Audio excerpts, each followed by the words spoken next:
Thank you very much, Grace. It's really nice to know what your priorities are. Clearly, it's lunch.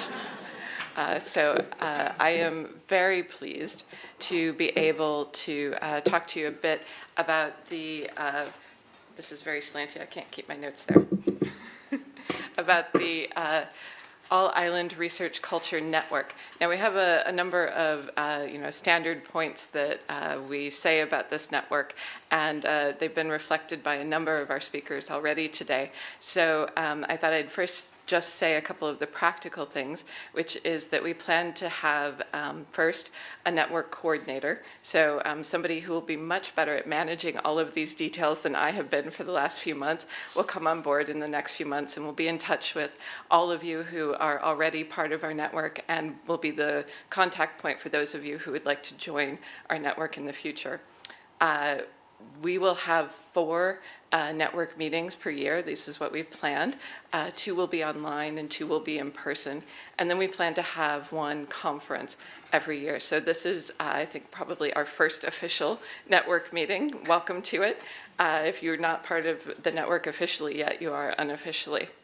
But what I thought I'd like to do, since you've heard so much about the network, is reflect a little bit about how we came to see this as an opportunity, not just for UCD, but for the wider Irish ecosystem. When we when we organized the conference in 2022, I actually thought there'd be about 12 people at it, and it would mostly be us. But we had, close to 150 people register, and we realized how significant the ideas around research culture are to all of our colleagues across the sector, and that when we proposed to create this network, we talked with our colleagues at Queen's who we'd already been collaborating with and had a really positive relationship that benefited both of our institutions and our projects within the research culture projects we were working on already. And so this seemed like something that would be wonderful to continue to bring to the rest of the island researchers.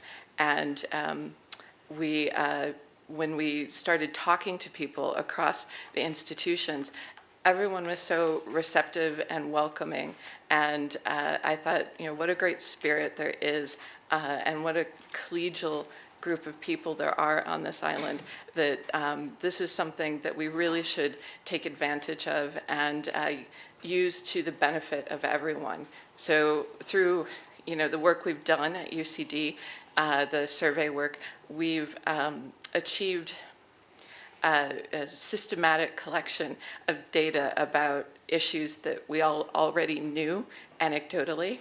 And as we build on that across the network, I think we'll be in a very strong position to enact systemic change.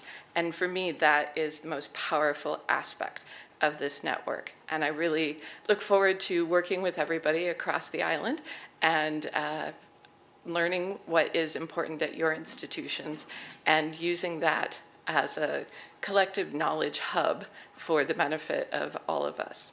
And I wanted to let Chris talk a little bit about how especially the all-island aspect of this network is very important.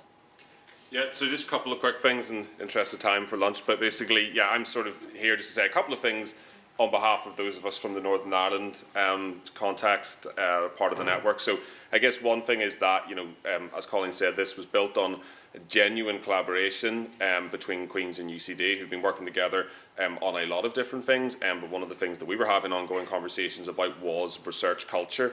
We had both been really active in that space, but in slightly different ways, and we were really benefiting from sharing information. We had a number of in-person and online visits where we were just simply getting together and saying, how are you doing this, how are you doing that, and sharing information.